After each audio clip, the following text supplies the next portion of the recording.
Hello दोस्तों, स्वागत है आपका इस वीडियो सीरीज में जिसमें हम लोग सी लैंग्वेज के बारे में बात कर रहे हैं। इससे पहले हम लोगों ने जो भी वीडियो देखा था उसमें हम लोगों ने पढ़ा था introduction to language, classification of computer language, और क्लासिफिकेशन के बाद में हम लोगों ने देखा था मशीनी लैंग्वेज, इसके बारे में डिटेल से देखा था। इसके बाद असेंबली लैंग्वेज और इसके बाद हम लोगों ने हाई लेवल लैंग्वेज के बारे में बात की थी। जब हम लोग लैंग्वेज के बारे में बात कर रहे थे तो इस दौरान हम लोग ट्रांसलेटर वर्ड का काफ़ी यूज कर रहे थे। तो आज के सेशन में हम लोग बात करेंगे ट्रांसलेटर की। तो शुरू करते हैं आज का सेशन। ट्रांसलेटर जो शब्द है वो ट्रांसलेट से बना है। ट्रांसलेट का मतलब हम लोग जानते हैं अनुवाद करना होता है या किसी एक भाषा को दूसरी भाषा में बदलना होता है। इसी प्रकार मान लीजिए हमारी कोई भी भाषा लिखी हुई है ऑलरेडी, वो हिंदी है, और इस हिंदी को हम लोगों को इंग्लिश में बदलना है। किस में बदलना है? इंग्लिश में। कौन सी लैंग्वेज को? हिंदी में। तो ये जो बदलने वाला होता है, जो मीडिएटर होता है, ये मीडिएटर कोई इंसान भी हो सकता है, कोई मशीन भी हो सकती है। इस मीडिएटर को हम लोग क्या बोलते हैं? ट्रांसलेटर। ओके, तो शुरू करते हैं। देखिए, a translator is a system which converts a program written in high level language or assembly language into मशीनी लैंग्वेज। यानी ट्रांसलेटर हमारा क्या होता है? एक सिस्टम होता है, या हम लोग बोल सकते हैं कि हमारा एक सॉफ्टवेयर होता है जो कंप्यूटर में क्या करता है कि जो प्रोग्राम हम लोगों ने हाई लेवल लैंग्वेज में लिखा है या असेंबली लैंग्वेज में लिखा है, उसको कौन सी लैंग्वेज में बदलने का काम करता है? मशीनी लैंग्वेज में। मशीनी लैंग्वेज में इसलिए बदलता है क्योंकि हमारा जो कंप्यूटर होता है, उस कंप्यूटर की जो मदर टंग होती है या मातृ जो भाषा होती है, वो कौन सी होती है? मशीनी लैंग्वेज होती है। जब तक हम लोग किसी अन्य भाषा में लिखे हुए प्रोग्राम को मशीनी भाषा में कन्वर्ट नहीं करेंगे, तब तक उस कोड को या उस प्रोग्राम को हमारा कंप्यूटर नहीं समझता है। इस कारण किसी अदर भाषा में लिखे हुए प्रोग्राम को हम लोगों को किस में बदलना पड़ेगा? मशीनी लैंग्वेज में। और ये बदलने का काम कौन करता है? ट्रांसलेटर। ओके, तो ये जो ट्रांसलेटर होते हैं ये मुख्यतः कितने प्रकार के होते हैं? 3 प्रकार के, जिनको हम लोग यहाँ पे स्क्रीन पे देख पा रहे हैं। असेंबलर, कंपाइलर और इंटरप्रेटर। अब हम लोग इन तीनों के बारे में डिटेल से बात करेंगे। ओके, तो शुरू करते हैं सबसे पहले असेंबलर। देखिए, an assembler is a program which converts a program written in assembly language into मशीनी लैंग्वेज। यानी यहाँ पर कहने का मतलब ये कि असेंबलर क्या होता है? एक प्रोग्राम, यानी एक ट्रांसलेटर होता है। क्या होता है? एक ट्रांसलेटर होता है जो क्या करेगा?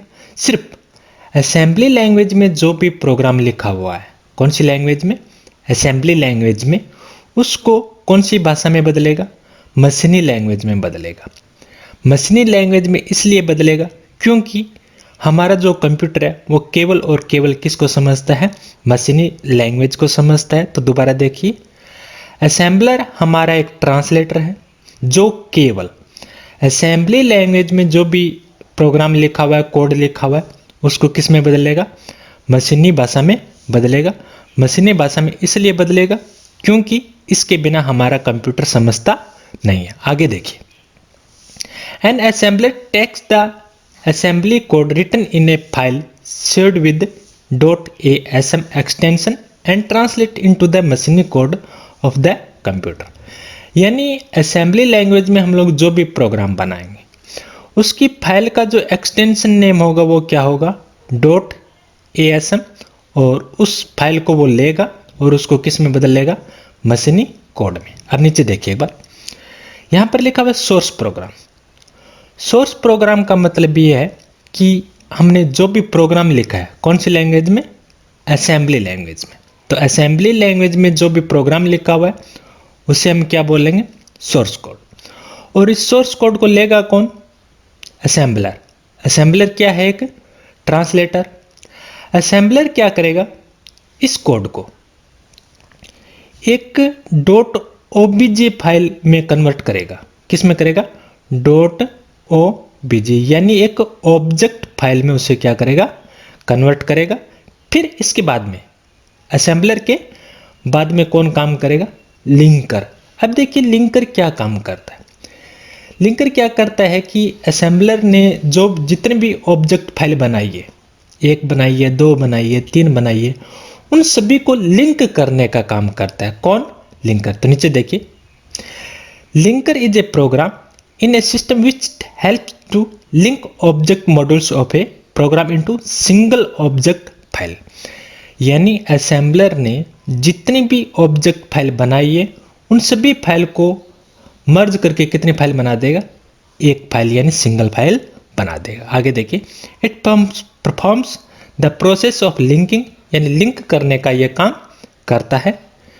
Linking is a process of collecting and maintaining piece of code and data into a single file. यानी मेन बात यही है कि असेंबलर जितनी भी ऑब्जेक्ट फाइल बनाएगा उसको वो लिंक करके क्या कर देगा? एक सिंगल फाइल में कन्वर्ट कर देगा। लिंकर के बाद में लोडर काम करता है। देखिए यहाँ पे एक चीज़ देख रहे हैं हम लोग, the primary function of the loader, यानी किसकी बात कर रहे हैं हम? लोडर की बात कर रहे हैं। तो इसका जो मेन जो काम है ना लिंकर के बाद में, वो क्या करेगा?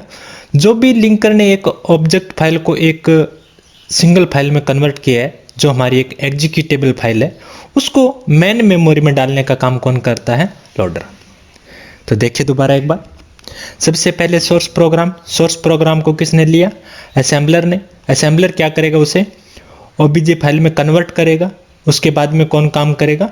लिंकर जितने भी ऑब्जेक्ट फाइल है उसको एक सिंगल फाइल में कन्वर्ट कर देगा, जो अपनी क्या होगी? एक एग्जीक्यूटेबल फाइल होगी। और इस एग्जीक्यूटेबल फाइल को मेन मेमोरी में डालने का काम कौन करेगा? लोडर करेगा। ओके, अब हम लोग यहाँ पर बात कर रहे हैं कंपाइलर की। कंपाइलर से पहले हम लोगों ने बात की थी असेंबलर की। असेंबलर कौन सी लैंग्वेज को कन्वर्ट करता है? असेंबली को। लेकिन कंपाइलर कौन सी लैंग्वेज को बदलेगा? हाई लेवल लैंग्वेज को बदलेगा। कौन सी लैंग्वेज को? हाई लेवल लैंग्वेज को। कौन सी लैंग्वेज में? मशीनी लैंग्वेज में। आगे देखिए, एक कंपाइलर इज ए ट्रांसलेटर, यानी कंपाइलर हमारा क्या है? एक ट्रांसलेटर है जो हाई लेवल लैंग्वेज को बदलता है। कौन सी लैंग्वेज में? मशीनी लैंग्वेज में। कंपाइलर भी असेंबलर की तरह ही काम करता है, यानी सबसे पहले ये सोर्स कोड लेगा। सोर्स कोड को कौन से कोड में बदलेगा? ये ऑब्जेक्ट कोड में बदलेगा। कौन से कोड में? ऑब्जेक्ट। और ये ऑब्जेक्ट फाइल किसके पास जाएंगी? लिंकर के पास जाएंगी। किसके पास जाएंगी? लिंकर के पास। लिंकर क्या करेगा? जितने भी ऑब्जेक्ट फाइल हैं उनको एक .exe फाइल में क्या कर देगा? कन्वर्ट कर देगा। यानी जो एग्जीक्यूटेबल जो फाइल है उसमें ये जनरेट कर देगा। लिंकर के बाद में जो हमारी जो फाइल है वो कौन काम में लेगा? लोडर। लोडर क्या करता है? हमारी जो भी एग्जीक्यूटेबल फाइल है उसको मेन मेमोरी में यानी रैम में डालने का काम करता है। कौन करेगा? लोडर। ओके, तो ये बात हो गई हमारी किसकी? यहाँ पे कंपाइलर की। अब हम लोग बात करेंगे इंटरप्रेटर की। इंटरप्रेटर, कंपाइलर और इंटरप्रेटर दोनों ही क्या करते हैं? हाई लेवल लैंग्वेज को। कौन सी लैंग्वेज को? हाई लेवल लैंग्वेज को मशीनी भाषा में बदलने का काम करते हैं। कौन कौन? कंपाइलर और इंटरप्रेटर। लेकिन इन दोनों में मुख्य अंतर यह होता है कि कंपाइलर तो क्या करेगा? पूरे प्रोग्राम को एक साथ मशीनी भाषा में बदलेगा। लेकिन इंटरप्रेटर क्या करेगा? Line by line. देखिए, an interpreter takes one statement of a source program and translates into the मशीनी लैंग्वेज। यानी कंपाइलर तो पूरे प्रोग्राम को एक साथ लेगा, लेकिन इंटरप्रेटर उस प्रोग्राम की केवल एक लाइन को एक टाइम में लेगा और उसको मशीनी भाषा में बदल देगा और उसे जस्ट एग्जीक्यूट भी कर देगा, यानी रन भी कर देगा। Okay, the whole programs is not converted first into मशीनी लैंग्वेज। यहाँ पर भी ये बात बताई गई है कि इंटरप्रेटर एक टाइम पर पूरे प्रोग्राम को एक साथ मशीनी भाषा में नहीं बदलता है। यह क्या करेगा? केवल every statement of the program, यानी प्रत्येक स्टेटमेंट को बारी बारी से मशीनी भाषा में बदलने का काम करता है। अब हम लोग आगे ये देखेंगे कि कंपाइलर में और इंटरप्रेटर में क्या अंतर होता है। कंपाइलर और इंटरप्रेटर देखिए, in the compiler whole programs converted into मशीनी लैंग्वेज, इसके बारे में हम लोग बात कर चुके हैं वैसे। यानी कंपाइलर क्या करेगा, पूरे प्रोग्राम को एक साथ मशीनी भाषा में बदलेगा, लेकिन इंटरप्रेटर क्या करेगा, one statement is translated at a time, यानी एक टाइम पर केवल एक ही स्टेटमेंट बदलने का काम करता है। आगे देखिए, यानी कंपाइलर जब सोर्स कोड को ऑब्जेक्ट कोड में बदलता है तो उसको, उस प्रोसेस को या उस प्रोग्राम को क्या कर लेता है, सेव कर लेता है, लेकिन इंटरप्रेटर ऐसा नहीं करता। नेक्स्ट पॉइंट देखिए, interpreter is slow compared to compiler, ये इसकी कमी है इंटरप्रेटर की। यानी कहने का मतलब यहाँ पर ये है कि इंटरप्रेटर क्या होता है, स्लो होता है बजाय कंपाइलर के। क्यों? क्योंकि कंपाइलर पूरे प्रोग्राम को एक साथ बदलेगा और इंटरप्रेटर क्या करेगा, वन बाय वन। इस कारण इंटरप्रेटर क्या करता है, थोड़ा धीरे काम करता है। आगे देखिए, as compared to interpreter compiler is a complex program, यानी यहाँ पर कहने का मतलब ये है कि मान लीजिए पूरा प्रोग्राम हमने एक साथ बदला, उस प्रोग्राम में यदि कोई एरर वगैरह है तो उसको सर्च करने में, उसको सॉल्व करने में क्या लगेगा, काफ़ी टाइम लगेगा, क्योंकि हमें ये नहीं पता चलेगा कि एरर है कहाँ पर। लेकिन इंटरप्रेटर लाइन बाय लाइन, तो हम लोगों को पता चल जाएगा जस्ट हाथों हाथ कि इस लाइन में एरर है, तो उस चीज़ को हम लोग आसानी से क्या कर सकते हैं, सॉल्व कर सकते हैं।